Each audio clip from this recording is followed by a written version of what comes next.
اللہ کے محبوب علیہ السلام نے ارشاد فرمایا کسی شخص کے لیے 3 چیزیں اس کی خوش بختی کی علامت۔ ایک فرمایا کہ الدار الواسع، کشادہ گھر اگر کسی کو مل گیا۔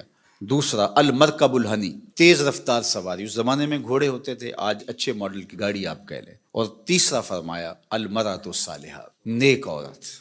نیک عورت اللہ کا انعام ہے۔ اس کی تشریح بھی فرمائی کہ نیک عورت کون ہے۔ فرمایا جب تم اسے حکم دو تو وہ بجا لائے، اور جب تم اسے دیکھو تو تم خوش ہو جاؤ۔ تو یہ نیک عورت کی علامت بیان فرمائی گئی۔ تو نیک عورت آنے والی نسلوں کی ضامنہ بنتی ہے، اس لیے اچھی بیوی تلاش کرنا، اور کل وہ بیوی ماں بننے والی ہے اور آپ کی نسلیں اس کی گود میں پلیں گی، اور وہ ضامنہ ہے آپ کی نسلوں کی۔ اگرچہ یہ درست ہے کہ مرد کی اثرات اولاد کے اوپر مرتب ہوتے ہیں۔ الولد سر لابیہ، یہ فرمایا گیا کہ جو بیٹا ہوتا ہے یا بیٹی ہوتی ہے وہ باپ کا راز ہوتی ہے۔ باپ کے اثرات اولاد کے اندر ظہور پذیر ہوتے ہیں، اس میں کوئی شک نہیں، لیکن تربیت کا جوہر خاتون کے ہاتھ میں، ماں کے ہاتھ میں۔ تو مائیں ہی اولاد کو صالحہ اور پاکیزہ بناتی ہیں۔ اللہ اکبر! اگر ماں مائی راستی ہو تو بیٹا فرید الدین گنج شکر ہوتا ہے، اور ماں ام الخیر ہو تو بیٹا شیخ عبد القادر جیلانی ہوتا ہے، اور اگر ماں فاطمہ ہو تو بیٹا حسین ابن علی ہوتا ہے۔ اس لیے جو نکاح کا معیار اسلام نے دیا ہے، اللہ کے محبوب علیہ السلام نے ارشاد فرمایا عورت سے نکاح 4 وجہ سے کیا جاتا ہے۔ یعنی کوئی بھی کسی سے نکاح کرتا ہے تو اس کے جو دواعی ہیں، جو محرکات ہیں، وہ 4 ہیں۔ سب سے پہلا فرمایا لمالہا، عمومی طور پہ یہ لوگوں کے رویے ہیں جو حضور نے بیان فرمایا۔ مال کی وجہ سے لوگ کسی سے نکاح کا رشتہ جوڑتے ہیں۔ دوسرا فرمایا لحسبہا، کسی کے حسب و نسب کی وجہ سے، خاندانی وجاہت کی وجہ سے رشتہ جوڑا جاتا ہے۔ تیسری بات فرمائی ولجمالہا، کسی کی خوبصورتی کی وجہ سے رشتہ جوڑا جاتا ہے۔ اور پھر آقا کریم علیہ السلام نے چوتھا فرمایا لدینہا، کسی کے دین کی وجہ سے اس کے ساتھ رشتہ جوڑا جاتا ہے۔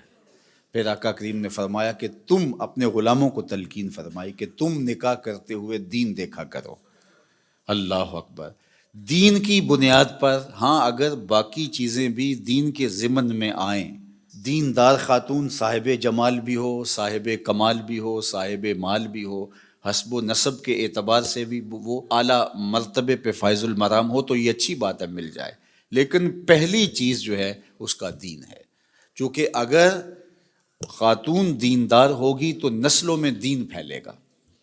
اس لیے نسلوں میں دین کی ترویج یہ مقصود ہے مسلمان کا۔ ایک بہت بڑا شاعر ہوا ہے ابو الاسود الدؤلی، اس نے ایک دن اپنی اولاد سے مخاطبت کرتے ہوئے کہا کہ میں تمہارے اوپر تمہارے پیدا ہونے سے پہلے بھی احسانات کیے ہیں، اور تمہارے پیدا ہونے کے بعد بھی بڑے احسانات کیے ہیں۔ تو بچوں نے کہا کہ پیدا ہونے کے بعد کے احسانات تو سمجھ میں آتے ہیں، آپ نے ہمارے لیے ہمارے پیدا ہونے سے پہلے کیا احسان کیا ہے؟ تو ابو الاسود الدؤلی کہنے لگا کہ میں ایک شاعر تھا، اور شاعر کی طبع میں حسن پسندی ہوتی ہے۔ میں جب اپنی شادی کے مرحلے میں پہنچا اور نکاح کرنے کا میں نے سوچا، تو ظاہر ہے میری ترجیح تو یہی تھی کہ میں کوئی خوبصورت عورت تلاش کروں، لیکن میں جب ڈھونڈنے نکلا تو میں اپنے لیے خوبصورت عورت تلاش نہیں کی، تمہارے لیے با کردار ماں تلاش کی ہے کہ وہ میرے بچوں کی ماں بننے والی ہے۔ تو یہ وہ میرا احسان ہے، میں اپنی خواہشات اور اپنے جذبات کی قربانی دے کے میں نے آنے والی نسل کا سوچا ہے، اور نسل کی وجہ سے میں نے جو ہے وہ ترجیح دی ہے، چونکہ ماؤں پہ موقوف ہے اچھی نسلوں کی نشأت بھی، نہضت بھی اور تربیت بھی۔ تو جس طرح کی ماں ہوگی اولاد اسی طرح کی ہو۔